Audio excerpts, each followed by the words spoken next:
like Premier League name I'm thinking of right now, like Jamie Childs, right? So, all right. Let's go ahead and get it started, brother. Travis Brown, Horror Movies Uncut, Submissions and Slashers podcast. We are down at Fantastic Fest, and I am speaking to Jamie Childs. He is the director of this amazing film called JACKDAW. And brother, let me tell you one thing about this movie. My mom showed me a movie when I was a kid called Road Warrior that starred Mel Gibson, and I've not felt certain things watching the film that I felt since I saw that film until I saw your film just recently. So first and foremost, brother, where does this idea for this story come from? And we got a guy on a motorbike who is not only going through like hell, right? He's kind of causing some of it too. Where did the original concept from this come from? Because man, you got so many worlds just interweaved into this movie. So I'm curious where this idea came from. Well, actually, what happened? So where I live in that town. I have a house up there, and I live in a big bay. And you can see. What town was that? So it's Hartlepool. Hartlepool, yeah. I'm a Middlesbrough fan, so I know me some. It's Middlesbrough. Yeah. I know me. I was like, that looks kind of like Teesside a little bit, but I can't tell. Oh my god. Yeah. Okay. Perfect. No wonder you love the movie so much. Hey, now you know who you're talking to. Right now we can talk. Yeah. Let's talk real. So basically, Middlesbrough, Redcar, Hartlepool, all right. Yeah. I can see the whole thing out my window of my house, right? I got a house right in the seafront. And I knew I wanted to do a chase thriller. I had this idea for a character called the Jackdaw for a while, and I was always like, what is this story? What is this guy? And I was looking at this thing at the wind turbines, and I was like, maybe he goes out there to do pickup, right? And then literally I could see every single stop around the coastline, and I wrote the story in this like linear fashion, going like, okay, maybe he'd go there next, and then what would happen there? And I'm like thinking, how does he get away from jet skis if he's in a wind turbine? And then I'm looking and I'm going, oh, there's a fishing boat right there, and there's a couple of lobster pots. I'm going, he's obviously ditches the thing and he gets in the fishing boat. So I was writing it in this linear fashion based on what I could see out the window. Okay, so this is just like organic as can be. I wanted to do it like that because I thought, I've been writing really structured scripts for a while that I'm kind of like deciding which one to go with next. And then that one I was like, I want to write this really fast and really hard and really quick because that's the kind of movie I want it to be. Yeah, which is right on the money. Right on the money. Good man. So that's kind of how it came about. Obviously, I stole from a lot of ideas I've had over the years and sort of thought, maybe that could fit into there, this could fit into there. And I finally just, all these ideas that I kind of had as little scribbles, I was just like, try and cram them into JACKDAW. And obviously, I have to lose quite a lot of them to keep that linear journey for sure. And stuff, Yeah, man, it's a great journey that you get to see the lead character on.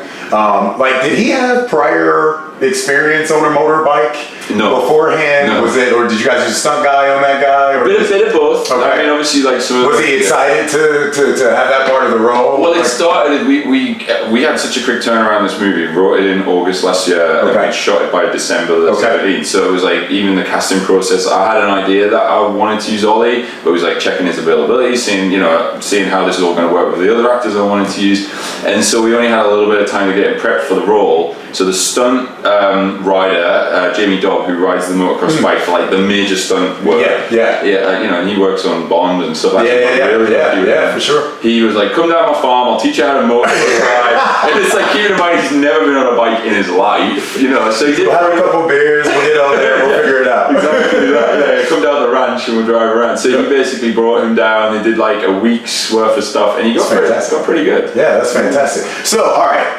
As a guy who just recently finished watching the last season of Top Boy, you have no idea how excited I was to just hear that love of that, like, just that gutter British, like, almost like thug. Like, you guys, you speak very, very similar to the Americans when you're in those lower level areas. So tell me how much of your childhood, how much of your where you're from showed out in this movie, because there's words like love, like the way that you guys, you know what I mean? Like, I love the interactions, I love the language on how you guys speak until it's completely done, and there's always like a salutations, you know what I mean? So tell me a little bit about JACKDAW and how your neighborhood, your life, your upbringing bled into the movie. A lot. I mean, because I'm watching the movie like, bro, that's us growing up right there. Everything we wanted to do. Well, and that's what I wanted to try and do with this movie. It was like, I had to prove that you could make a genre movie like that in Britain, like, and it is American influenced in terms of like the style. Like, we don't make that Vanishing Point. A lot of stuff looked,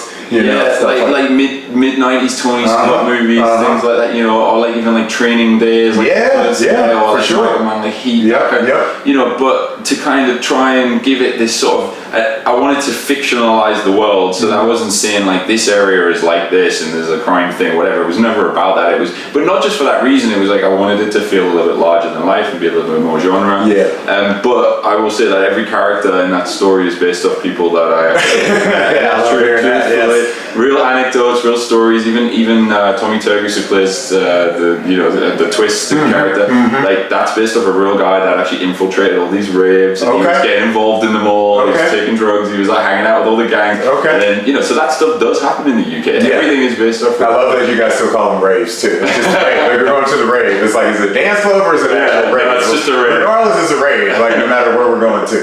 So tell me a little bit about like the interaction on set. Like with you and Ali, was it just kind of like, hey man, this is kind of the goal, we're going to accomplish this, or was there something that you guys needed to make sure you were accomplishing every single day? Like how did the process unveil itself to you guys? Was it able to stay as organic as you wanted it to be, or did you have to make like a lot of sacrifices and stuff to really get this to hit home the way that it does? Bit of both, really. I mean, like sometimes we would have it like really mapped out and like we have to do it like this or we're never going to like make this work in the amount of time we have. And then also that worked the other way, and we're like, we don't have enough time, we need to be organic. And Ollie was like willing to roll with that, and so were the other actors, and it's kind of the way I work anyway. Probably it's like organized chaos. So like, and my crew are used to me, so they kind of know that I'm like, okay, he's gonna go off on like a mad tangent. But then it gets everybody excited. Right. Everybody's looking forward to it. Like, what's gonna happen next? And it's kind of, you know, and then we sort of would change what we were about to execute in the scene, and it would like give a spontaneity to the actors and to the crew. For me, the crew are they're as important as the cast in that sense. As performers. They're performers as well. And you know, like I'm like, give me a performance. They go, you know, even like a focus pull. I'm like, I'm going to start whacking focus between all these characters like in this minute. He's like, okay, I'm ready to go. Let's do it. Do you need rehearsal? No, let's just try it. And it's like, you know, and that's the way we kept going, and it keeps everybody on their toes and they do their best work. You know? For sure, man. I only got a couple more questions for you. This is great, Jamie. I could talk to you all day. So good. Like seriously, brother. Speed, okay? Nissan 300 ZX. What did you have in there? Like a 91, 89? You had something in there. I think it was a Nissan.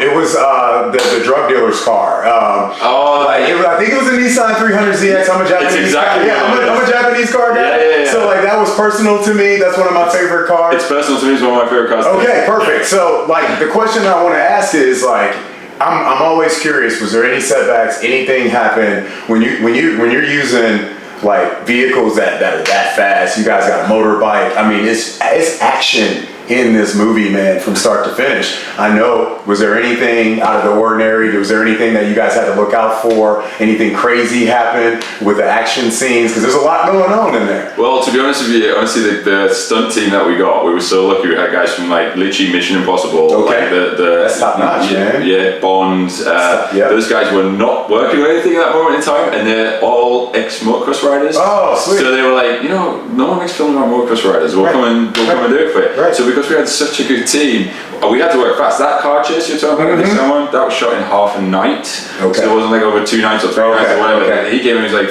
we got 4, you need 4 nights to do this. I was like, we got half a night in the schedule.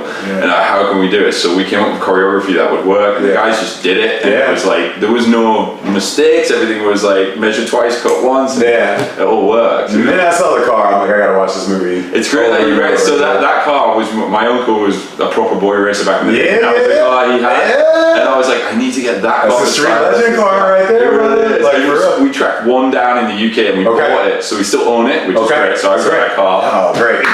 Fantastic, fan. Jamie, man, this has been amazing. Last thing I want to ask you, I know you got so much more. I can't wait for people to see the film. I know a lot of people getting geared up to see it, and they're going to be excited when they see it. But what is one thing you hope people take away from JACKDAW after they see the film? I hope that it will generate a new type of filmmaking at this level in the UK, because I feel like we have that to offer. We have genre film to offer, and and we have a lot of American cinema coming over to shoot in the UK, and it's like, why can't we do the same with British stories, and have an international audience? We speak the same language, you know what I mean? And I hope that it all your actors are over here anyway. Exactly. They're all in our road. They're just letting their voices relax and they're taking all our roads. Probably because they're cheaper. So I hope that it does that and maybe inspires like a younger generation of filmmakers, and especially where I come from in the Northeast, that needs to have a boost in this industry, and like hopefully it will encourage that. You thought when you had Snatch, Lock, Stock, all those guys back in the day that you were going to see this big influx of like the British crime thrillers, and like I watch shows like Love, Hate, stuff like that in BBC that are involving like British crime and stuff like that. It just surprises me that Gangs of London is such a fantastic show. Peaky Blinders. It just amazes me that not many British thrillers are really being pushed out as much, and I really hope your film gets that to get going, because it makes no sense. You guys have always made fantastic crime thrillers across the pond. So very, very happy to see your film, and awesome to talk to you, brother. You too. Best of luck, man. People are gonna love it. Like the guy down at the bar was losing his mind. He's like, man, just reading it, I couldn't wait. So man, you're gonna have people standing up on that movie, brother. So great job, man. Great.